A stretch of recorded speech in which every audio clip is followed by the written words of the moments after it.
इस वीडियो में जानेंगे यूपीआई आईडी के बारे में, यानी कि यूपीआई आईडी क्या होता है, योनो एसबीआई ऐप में यूपीआई आईडी को किस तरीके से क्रिएट किया जाता है, यूपीआई आईडी किस तरीके से काम करती है और यूपीआई आईडी के थ्रू किसी के भी बैंक अकाउंट में पैसा ट्रांसफर कैसे किया जाता है और सिर्फ एक यूपीआई आईडी के थ्रू ही हम अपने बैंक अकाउंट में किस तरीके से मनी ट्रांसफर करवा सकते हैं, यानी कि कलेक्ट करवा सकते हैं। पूरी डिटेल में आपको जानकारी मिल जाएगी। वीडियो को लाइक और शेयर कर दीजिएगा और अगर आप इसी तरह का कंटेंट देखना पसंद करते हैं तो चैनल को सब्सक्राइब करके नोटिफिकेशन बेल को जरूर दबा दीजिएगा। तो चलिए शुरू करते हैं। सबसे पहले आप लोग योनो एसबीआई ऐप को न्यू वर्जन में अपडेट कर लीजिए, क्योंकि अभी मैं आपको योनो एसबीआई ऐप में यूपीआई आईडी क्रिएट करने का लेटेस्ट प्रोसेस बताने वाला हूं।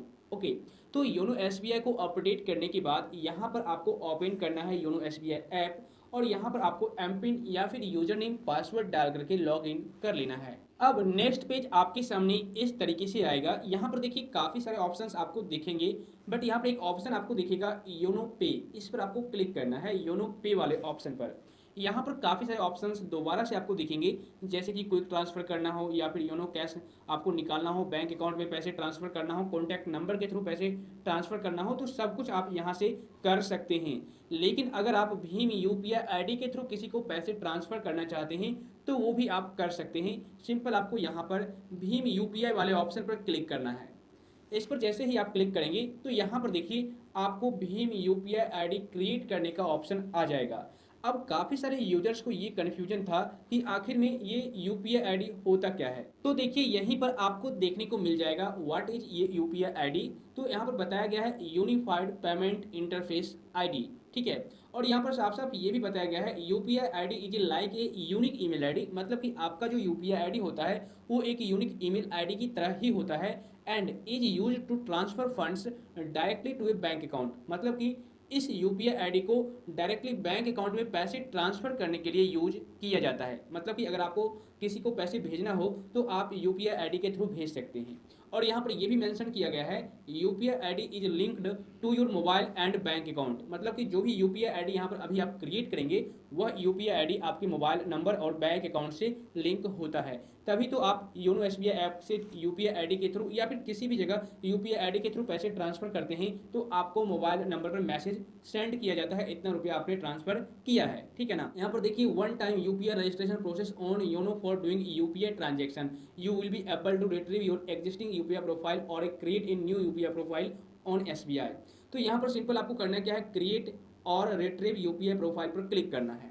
तो यहाँ पर अगर आपके केस में आपके मोबाइल फ़ोन में दो सिम कार्ड लगा होगा तो एक सिम कार्ड यहाँ पर दो सिम कार्ड दिखेगा, एक इस साइड और एक इस साइड। मेरे केस में सिर्फ एक ही सिम कार्ड लगा हुआ है, इसलिए यहाँ पर सिम 1 सिर्फ दिख रहा है। तो अगर आपके केस में दो सिम कार्ड लगा होगा तो सबसे पहले उस सिम कार्ड को सेलेक्ट कीजिएगा जो आपके बैंक अकाउंट से लिंक है, ठीक है। तो मैं यहाँ पर सेलेक्ट कर लेता हूँ। तो जैसे ही आप उस पर क्लिक करेंगे थोड़ा सा प्रोसेस लिया जाएगा और आपके मोबाइल नंबर को वेरीफाई किया जाएगा कुछ इस तरीके से। तो यहाँ पर कुछ सेकंड का लगभग 10 सेकंड वेट कर लेना है। वेट करने के बाद नेक्स्ट पेज आपके सामने ओपन होगा, देखिए कुछ इस तरीके से। अब यहाँ पर री वेरीफाई डिवाइस होगा, यानी कि आपके डिवाइस को वेरीफाई किया जाएगा। उसके लिए आपको सबसे पहले अकाउंट नंबर सेलेक्ट करना होगा। तो यहाँ पर सेलेक्ट अकाउंट नंबर पर क्लिक कीजिए, आपका अकाउंट शो हो जाएगा, इस पर क्लिक कीजिए। उसके बाद नीचे में नेक्स्ट का ऑप्शन दिखेगा, इस पर क्लिक करना है। क्लिक करने के बाद फिर से नेक्स्ट पेज इस तरीके से आएगा और यहाँ पर आपको यूपीआई पिन इनपुट करना है। जो हर बार आप ट्रांजैक्शन करने के दौरान यूपीआई पिन डालते हैं वही यूपीआई पिन यहाँ पर आपको इनपुट कर देना है। यूपीआई पिन डालने के बाद नीचे में कन्फर्म का ऑप्शन है, यानी कि राइट का बटन है, इस पर क्लिक करना है। तो जैसे ही आप इस पर क्लिक करेंगे कुछ इस तरीके से you have successfully verified UPI pin का मैसेज आपके सामने आ जाएगा। यहाँ पर आपको ओके कर देना है। तो जैसे ही आप ओके करेंगे अब देखिए आपके सामने इस तरीके से पेज आ गया है, ठीक है। मतलब कि आपका यूपीआई आईडी क्रिएट हो चुका है। देखिए यहाँ पर जो है मैंने ऑलरेडी पहले से यूपीआई आईडी क्रिएट कर रखा था, जिस वजह से मुझे इस तरह का प्रोसेस आ गया। लेकिन हो सकता है आपके केस में आपसे बोला जाए कि किस टाइप का आप यूपीआई आईडी रखना चाहते हैं, सेलेक्ट करने के लिए बोला जाए तो आप सेलेक्ट कर लीजिएगा, या फिर कस्टमाइज भी कर सकते हैं अपने हिसाब से। जो भी आप यूपीआई आईडी रखना चाहते हैं आप डाल दीजिएगा और नेक्स्ट कर दीजिएगा, तो आपका यूपीआई आईडी सक्सेसफुली क्रिएट हो जाएगा। अब यहाँ से आप यूपीआई आईडी के थ्रू किसी को पैसे भेज सकते हैं कॉन्टैक्ट नंबर पर, बैंक अकाउंट या फिर स्कैन क्यूआर कोड को स्कैन करके, और यहीं से रिक्वेस्ट वगैरह भी कर सकते हैं, ठीक है ना। जैसे कि देखिए यहाँ पर मैनेज का ऑप्शन है, इस पर क्लिक कीजिएगा तो यहाँ पर आपकी यूपीआई आईडी दिख जाएगी। और अगर आप न्यू यूपीआई आईडी क्रिएट करना चाहते हैं तो यहाँ पर क्रिएट न्यू पर क्लिक कीजिए। ओके, मैं आपको सारा प्रोसेस बता देता हूँ। क्रिएट न्यू पर जब आप क्लिक करेंगे तो यहाँ पर आपको बताया जाएगा आप किस टाइप का यूपीआई आईडी रखना चाहते हैं। तो सबसे पहले तो आपको अकाउंट सेलेक्ट कर लेना है, किस अकाउंट का आप यूपीआई आईडी क्रिएट कर रहे हैं। तो यहाँ पर आप अपने हिसाब से यूपीआई आईडी सेलेक्ट कर सकते हैं कुछ इस तरीके से। अदरवाइज अगर आप चेंज करना चाहते हैं तो इसको यहाँ से कस्टमाइज भी कर सकते हैं, अपने हिसाब से भी रख सकते हैं, ठीक है ना। तो यहाँ पर आप देखिए कुछ इस तरीके से रख सकते हैं, लेकिन मुझे यहाँ पर सजेस्टेड में दिया गया है तो मैं इसको सेलेक्ट कर लेता हूँ। अब यहाँ पर चेक करने का ऑप्शन आएगा, चेक अवेलेबिलिटी पर क्लिक करना है। तो इस पर जैसे ही क्लिक करेंगे kindly check the UPI ID. Okay, तो यहाँ पर दोबारा से मुझे दूसरा यूपीआई आईडी डालना होगा। देखिए यहाँ पर मैंने यूपीआई आईडी डाल दिया और फिर से चेक पर क्लिक करना है। तो यहाँ पर जब तक आपको ये नहीं बताया जाए कि यह यूपीआई आईडी अवेलेबल है तब तक आप उसको रीचेक करते रहिएगा।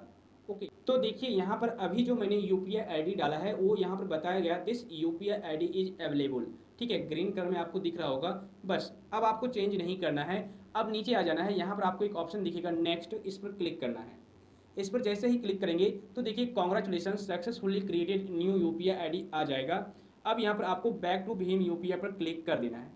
यहाँ पर मैं आपको बता दूं आपका यूपीआई आईडी क्रिएट हो चुका है। अब आप किसी को भी ये वाला यूपीआई आईडी दीजिएगा तो आपके बैंक अकाउंट में डायरेक्ट पैसे ट्रांसफर कर देगा, ठीक है ना। बैक टू यूपीआई पर क्लिक कीजिए। अब मान लो किसी को आपको पैसे भेजना है तो आप यूपीआई आईडी पर क्लिक कीजिए। क्लिक करने के बाद यहाँ पर पे न्यू यूपीआई आईडी पर नीचे में ऑप्शन आ जाएगा, इस पर क्लिक करना है। उसके बाद यहाँ पर उस पर्सन का यूपीआई आईडी डाल देना है और उसके बाद नीचे में वेरीफाई का ऑप्शन दिखेगा, इस पर क्लिक करना है। तो देखिए यहाँ पर जब आपका यूपीआई आईडी वेरीफाई हो जाएगा तो इस तरीके से आपके सामने पेज आ जाएगा, जिसके भी नाम से यूपीआई आईडी होगा आपको दिख जाएगा। अगर आप फ्यूचर में इसको सेव करना चाहते हैं अपने डिवाइस में ताकि आपको बार बार यूपीआई आईडी डालना ना पड़े तो आप इसको टिक लगा दीजिए। उसके बाद यहाँ पर आपको अमाउंट डाल देना है जितना भी आप ट्रांसफ़र करना चाहते हैं। पर्पस क्या है अमाउंट ट्रांसफ़र करने का, यहाँ पर आपको सेलेक्ट कर लेना है, ठीक है। तो इसके बाद यहाँ पर फ्रॉम में आपका यूपीआई आईडी दिख जाएगा, आप इसको चाहे तो यहाँ से चेंज भी कर सकते हैं। तो इसके बाद यहाँ पर आपका अकाउंट नंबर दिख जाएगा और नीचे में नेक्स्ट का बटन है, इस पर क्लिक कर देना है। तो मतलब कि सारा डिटेल्स आपको यहाँ पर दिखा दिया जाएगा। अब जैसे ही आप नेक्स्ट करेंगे तो एक और पेज, रिव्यू पेज आपके सामने आ जाएगा पूरा डिटेल्स। अब आपको सिंपल पे वाले ऑप्शन पर क्लिक करना है और यहाँ पर आप यूपीआई पिन डाल दीजिए और इस यूपीआई पिन को जैसे ही आप डालेंगे और कंफर्म करेंगे आपका पेमेंट सक्सेसफुल हो जाएगा। तो आई होप फ्रेंड्स इस वीडियो को देखने के बाद अब आप लोग भी यूपीआई आईडी के बारे में अच्छी तरह से समझ गए होंगे और इस्तेमाल करने का प्रोसेस भी अब आपको अच्छी तरह से समझ में आ गया होगा। वीडियो अगर थोड़ी बहुत भी आपको इन्फॉर्मेटिव लगी है तो लाइक और शेयर कर दीजिए और इस वीडियो को देखने के बाद अगर अभी भी किसी भी प्रकार का डाउट या कन्फ्यूजन है तो आप मुझे नीचे कमेंट बॉक्स में अपना सवाल रख सकते हैं।